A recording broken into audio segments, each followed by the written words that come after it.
Okay, Panther Nation, we got one to talk about today. We picked up some depth at a position that we have been hollering for a long time. But what did it cost us? Let's find out.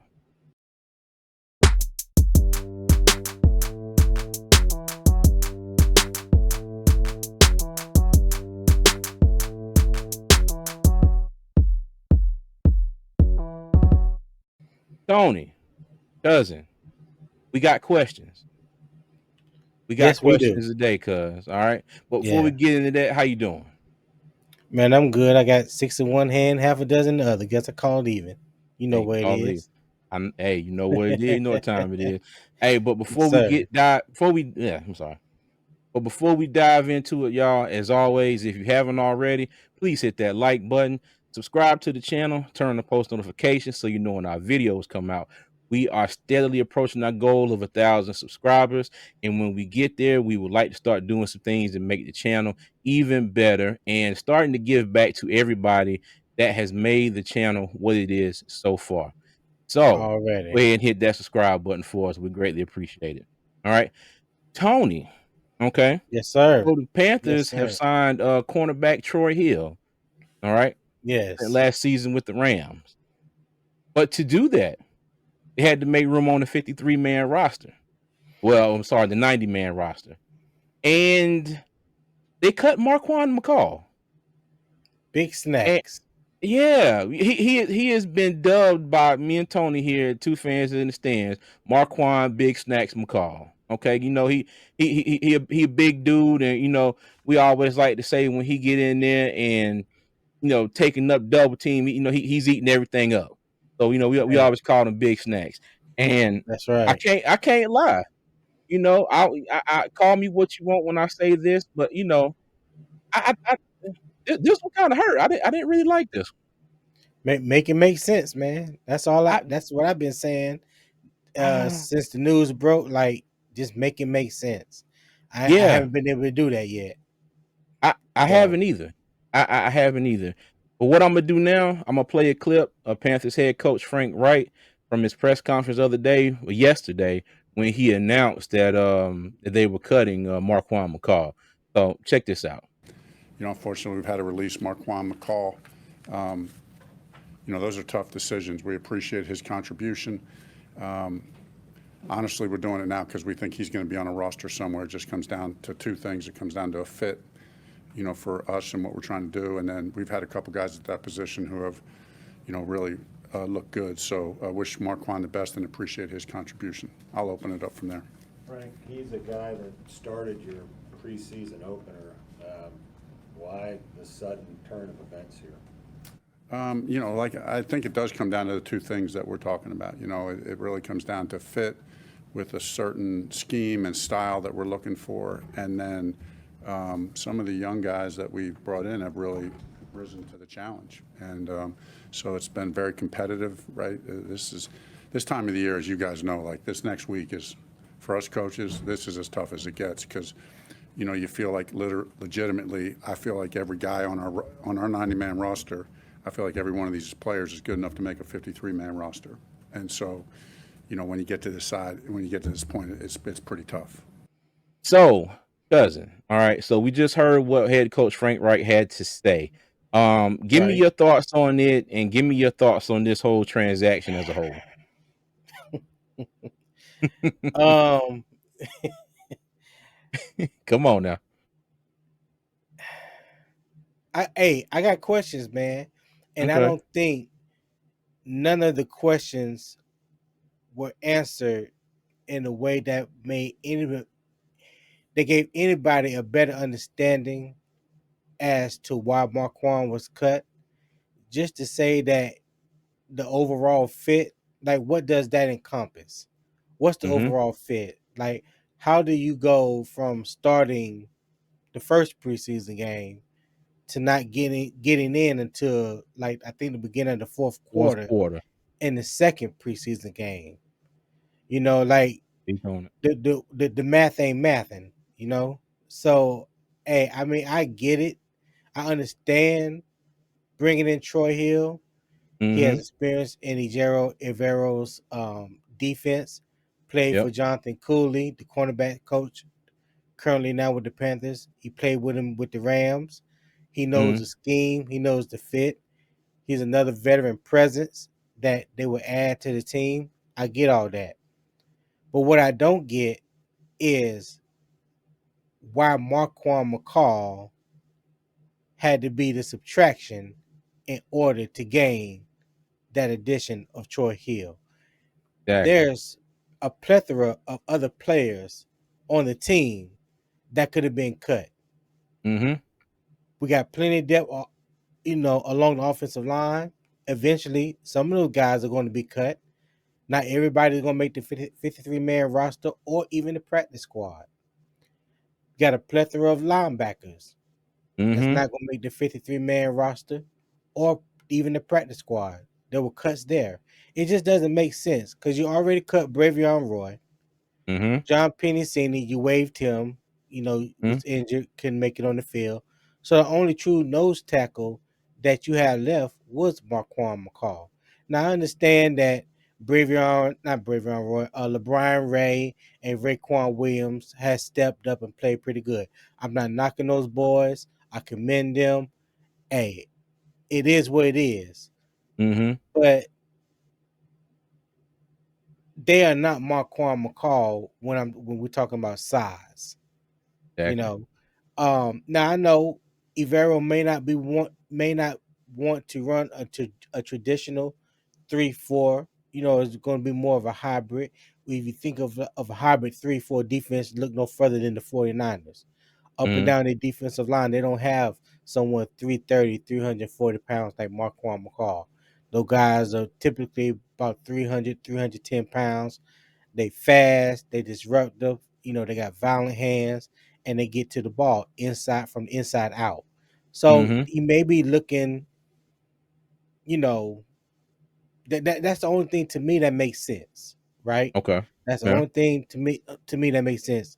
Everything that Frank Reich said, I'm calling BS on because yeah, I wouldn't be Okay. surprised if we learned that we learned later on that there was something a little bit more than he just wasn't an overall fit.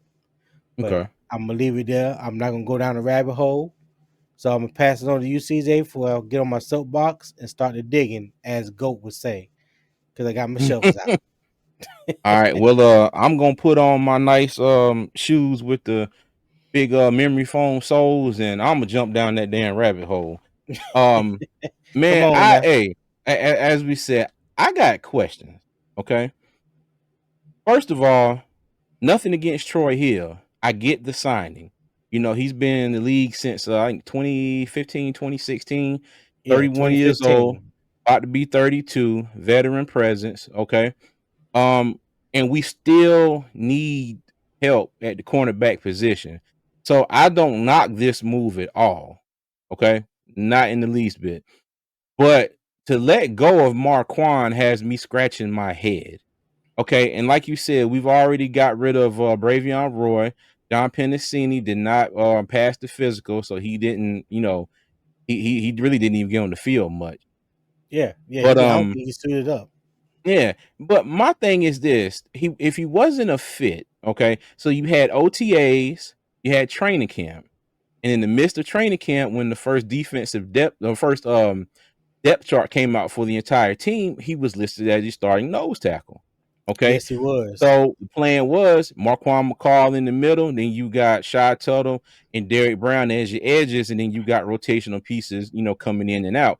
And Right. Marquand was not penciled in to be at nose guard every play of every game because the thought process was everybody was going to be moving around. Now, mind you, Marquand McCall is not going to be out on no edge, but it's not out of the realm of possibility.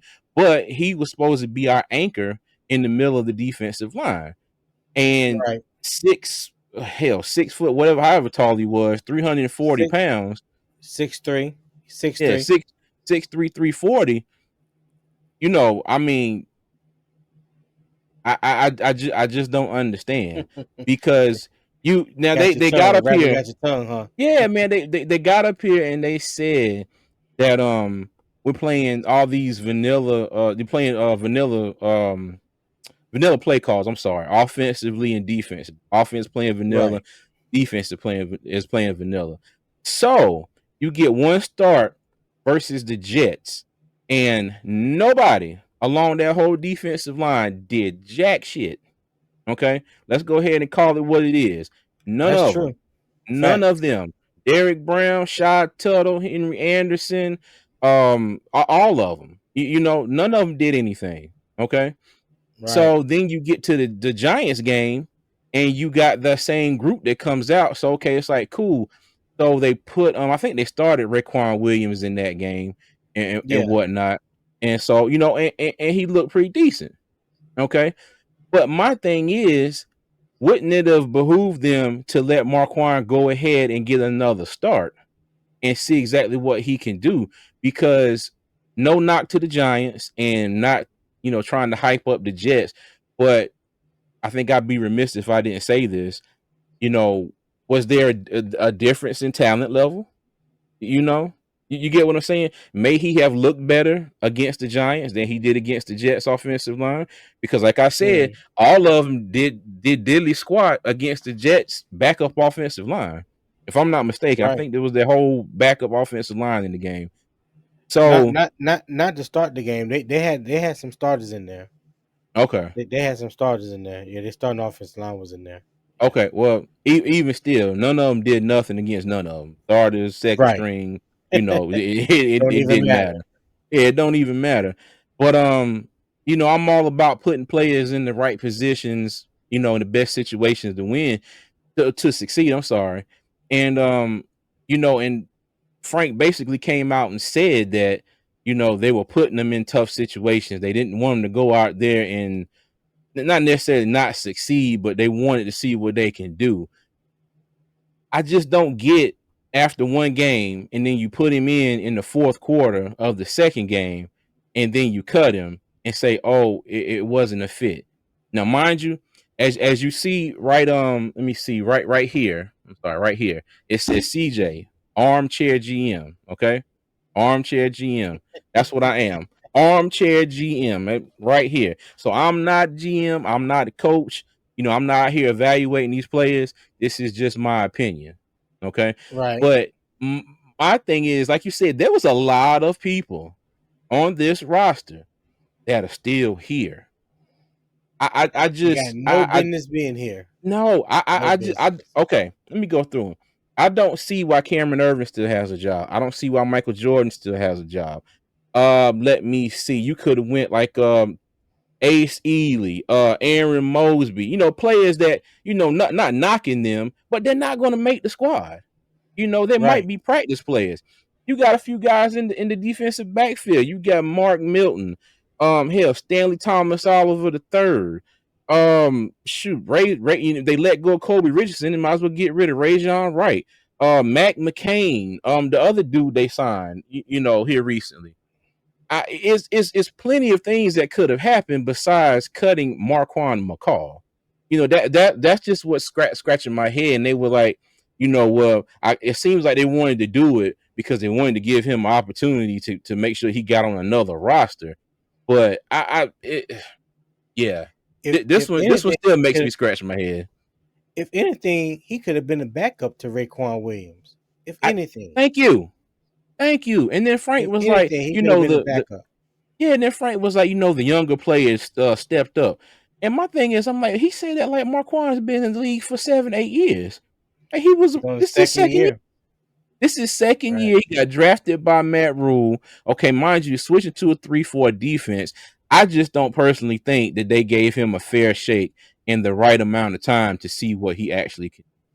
And that's just my 2 cents. I agree with you. You haven't Yeah. said anything wrong. That's why I said I call BS on what Frank Reich said yesterday. I think there's more to it. Mm-hmm. We ever know it? Will we ever Probably know? not. I don't know. I doubt it. But Yeah.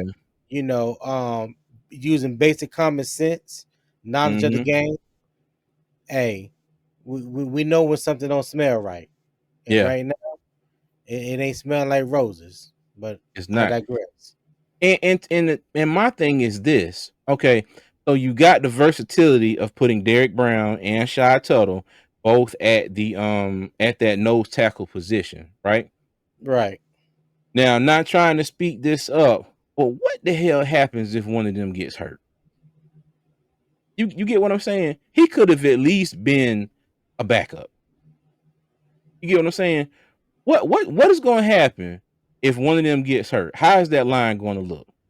That's all I'm getting I don't know, and I don't want to think about it. at. that is as fuel to the fire. Okay, yeah, I feel you. Yeah, But that just adds Panther fuel to. Nation, let us know how you feel. This is an interesting one to us, and we Yeah. really, really, really, really, really want to know exactly how y'all feel about this one. Do you like the addition of Troy Hill? Do you agree with the cutting of Marquan McCall? Does it matter to you? Let us know what you think. Okay. So Right. we've given our opinion, we spoke about it, but we want to hear from y'all. All right. And Yeah. but before we get out of here, as always, again, if you haven't already, hit that like button, subscribe, turn those post notification bells so you know when our videos come out. Still on our way to 1,000 subscribers, and when we get there, we want to start doing some different things, giving back to you, the subscribers that have made this channel what it is so far, and we love and appreciate every single one of you. All right. And as always, with the plethora of questions that we still have about this move, Panther Nation, keep pounding.